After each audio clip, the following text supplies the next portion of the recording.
Wangifela uJesu wangifela uJesu ngiyamthanda uJesu ngoba wangifela uJesu wangifela uJesu ngiyamthanda uJesu ngoba ngiyamthanda uJesu ngoba ngiyamthanda uJesu ngoba wangifela. uJesu Kristu inkosi, uJesu Kristu inkosi. Ngiyanibingelela abazalwane egameni lenkosi yami uJesu Kristu. Ngibingelela bamtsibande, ngibingelela mamtsibande, ngibingelela mamdlamini, ngibingelela abafundisi bonke abakhona. Omi phambi kwenu uMashelembe wakaZuma. Ngisekhaya lezwi. Bangcwele, ngizothanda ukubonga uNkulunkulu.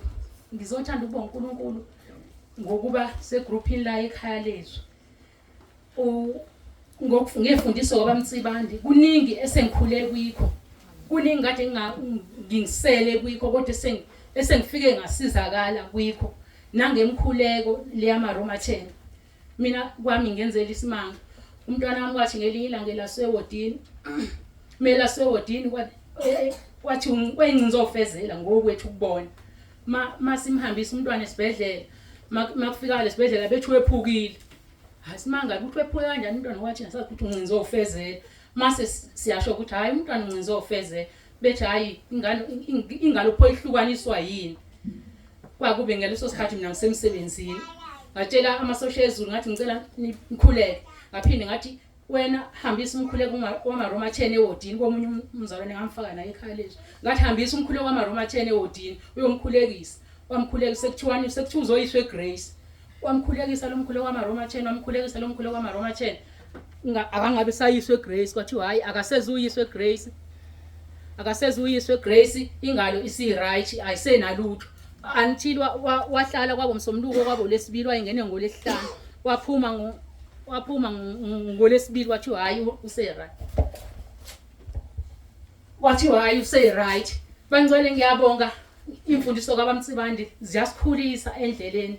Okunye ngikubongayo kulogudi lo. Ngihambile ngaya entabeni yendlu kaJehova kuyabonelela. Ngithe ngibuya entabeni yendlu kaJehova kuyabonelelwa. Iphupho engaliphupha ngibuye entabeni yendlu kaJehova kuyabonelwa ngomsomluko. Ngaphupha ama steps amhlophe kuhle kweqhwa. Eceleni kwama steps amhlophe kunelokhu njani kuyigolide kwenyuka kuyigolide kwenyuka. Ngakubuka nje ukuthi uNkulunkulu wami ungazi ungithande kangaka mina yini ngoba ngiyaqala ukuphupha lento umhlabelelo wawukhona indumiso eyayikhona. Ngaba nokumanga nathi uNkulunkulu wami ngiyabonga ngaba nokubonga. Ngisazoya entabeni sasikhuleka sizongena umkhosini ka14 days sikhulekela inkonzo. Ngaba nokuthi ngiphathwe sengikhohlisa igama lakho lokuvuvukela ukuvalelwa kwamehlo lokho kufathi iqhamuka ngakoThekwini kovala kwamehlo. Uphenyana. Yebo uphenyana. Manje lo uphenyane lo lungivalihlo ngitha uNkulunkulu wami ngabe kushuthi ke mina kufuna ngingangeni emkhosini nginakele indaba yamehlo. Hayi ngithi hayi kodwa mina ngizongena emkhosini ngilokhu nje.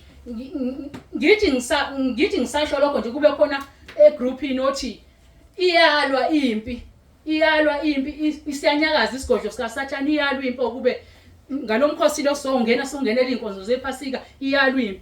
Mase ngithi Jehova ngiyangena ngithatha umkhuleko wamaRoma 10 ngile ngube kanje emahlweni ngile ngube amehla avalekile lapho ufuna ngemsebenzini. Ngile ngube kanje emahlweni ngube emahlweni waphela avuleka amehlo asala kasebomvu kodwa esevulekile sengibona ngaye emsebenzini ngakwaba nje u3 days ngaye emsebenzini amehlo esevulekile ngathatha insuku eningi njengoba sekhaya kade baphatha insuku eningi. Ngiyambonga uNkulunkulu ngakho konke okuhlanga ngenzele kona kuningi bangcwele nanokubiyeleka ekhaya lami ngibiyelekile nje ngongena nje le groupini ngibiyelekile nje lokukhuleka umkhulu wamaRoma 10 bangcwele ngibiyelekile ngisho nomuntu nomethu yeba mina kwami meba ufike yeba into uthi sengaphandle komuzi ayishiye phansi kushuthi nginezwe elikhuluma naye sengaze ngatshela lokho ukuthi ngoba sekuze kwama game kushuthi nginezwe elikhuluma naye ukuthi shiya phansi mhlawumbe uyisabu leyo nto nami angazi ukuthi kuyekhulumeni ngoba abasho ngiye ngibona ukuthi sisukile ithi sinebangane lokusuka masiyasala futhi phansi ngithi siyambonga uNkulunkulu ngalokho ngiyambonga uNkulunkulu konke angenzele kona ngithi uJesu Kristu uyinkosi.